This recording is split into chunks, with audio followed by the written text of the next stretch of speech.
Salut à tous. On est reparti dans la This Life. Épisode je sais pas combien, on s'en fiche.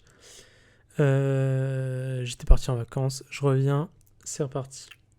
Donc où on est rendu?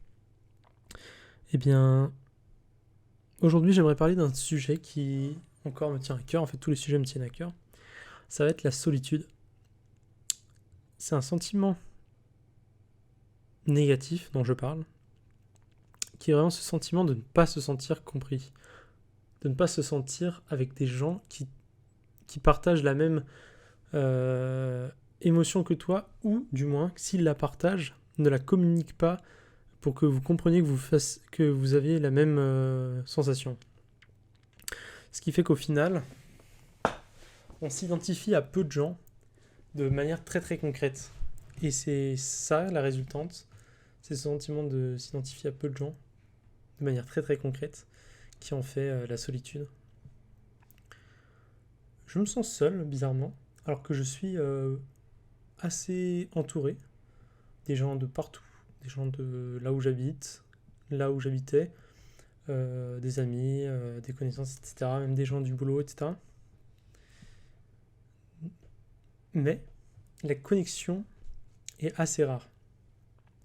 Pour vous donner un exemple, la personne avec qui je partage, selon moi, le plus, vraiment l'émotion la plus similaire se trouve au Brésil. Donc on est très loin de la France. Comment résoudre ce problème de solitude? Moi, je ressens personnellement que la solitude s'éteint à partir du moment où deux personnes s'ouvrent et se rendent compte qu'elles vivent la même chose. Je pense que c'est le cas dans beaucoup de cas, mais que les gens ne s'ouvrent pas forcément facilement à ce genre de choses. J'imagine que c'est dur de s'ouvrir, cependant, je suis presque persuadé que la plupart des gens, en fait, ressentent des émotions qui sont très similaires, logiques, puisque nous sommes tous des humains qui vivons dans un environnement plus ou moins proche, en tout cas là autour, les gens que vous côtoyez. Et, euh, et je pense qu'il faut faire un travail pour arriver entre guillemets, mettre les gens assez à l'aise pour qu'ils s'ouvrent à vous. Et c'est là que la solitude disparaît aussi. Pour lui, pour vous, c'est quelque chose de bénéfique. Euh, Malgré tout, je dis ça, mais je me sens quand même seul. Pourtant, quelques personnes se sont ouvertes à moi. Alors qu'est-ce que ça pourrait être le problème? Peut-être que j'imagine que c'est en fait le processus qui est intéressant. Le processus de voir quelqu'un s'ouvrir, c'est un voyage en fait. Une fois qu'on arrive au bout du voyage, on connaît toute l'histoire, mais voilà, l'histoire est terminée. Il faudra un peu de temps avant de recommencer l'histoire.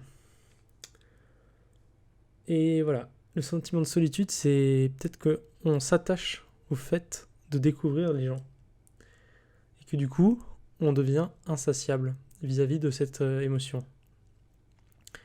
Quand je parlais donc de cette personne du Brésil, euh, j'ai l'impression d'avoir beaucoup apprécié parce que j'ai l'impression d'avoir épuisé énormément, ou puisé en tout cas énormément, dans tout ce que je pouvais découvrir.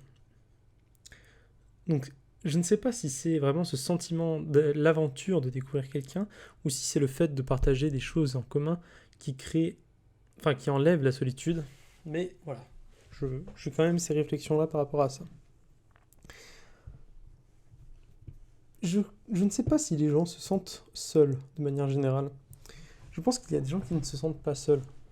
Pourtant, je connais plein de gens qui se sentent seuls. Donc je ne sais pas exactement dire qu'est-ce qui change. Et j'ai l'impression aussi que plus quelqu'un s'intéresse aux gens, de manière générale, plus il va se sentir seul. Mais peut-être que ça n'est pas le cas. En tout cas, ça paraît logique.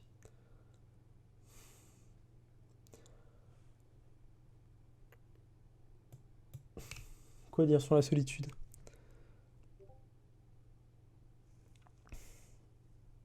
Discord est un bon moyen quand même de vaincre la solitude. Et en plus, par internet, les gens s'ouvrent plus facilement, j'aurais tendance à dire. Il y a plusieurs manières que les gens s'ouvrent. Soit on les touche sur quelque chose qui est très personnel chez eux, soit le fait d'être sur internet, ils se sentent moins, je pense, agressés, plus en sécurité. Soit le fait d'avoir de l'alcool, etc. Il y a plein de manières de s'ouvrir, entre guillemets. Euh, est-ce que le fait d'utiliser par exemple Internet pour que les gens s'ouvrent, est-ce que c'est quelque chose de mal? Ça, je ne sais pas. Je ne sais pas tout à fait. Parce que c'est quand même un élément simplificateur, hein, quand même. Mais d'un autre côté, le fait de toucher quelqu'un, c'est aussi un élément simplificateur et je ne vois pas pourquoi est-ce que ça serait, entre guillemets, plus mal que le fait de le faire traditionnellement. Euh, c'est pour ça que je vais autant sur les discounts sociaux, je pense. C'est pour découvrir les gens et nourrir cette faim de, de, de redécouvrir quelqu'un.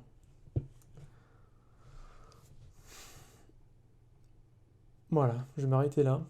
J'aurais juste tendance à dire que tout ce que je fais et tout ce que je pense, ce qui est bizarre, c'est que ça tourne toujours autour du principe de la Z Life, c'est-à-dire le fait de découvrir des choses.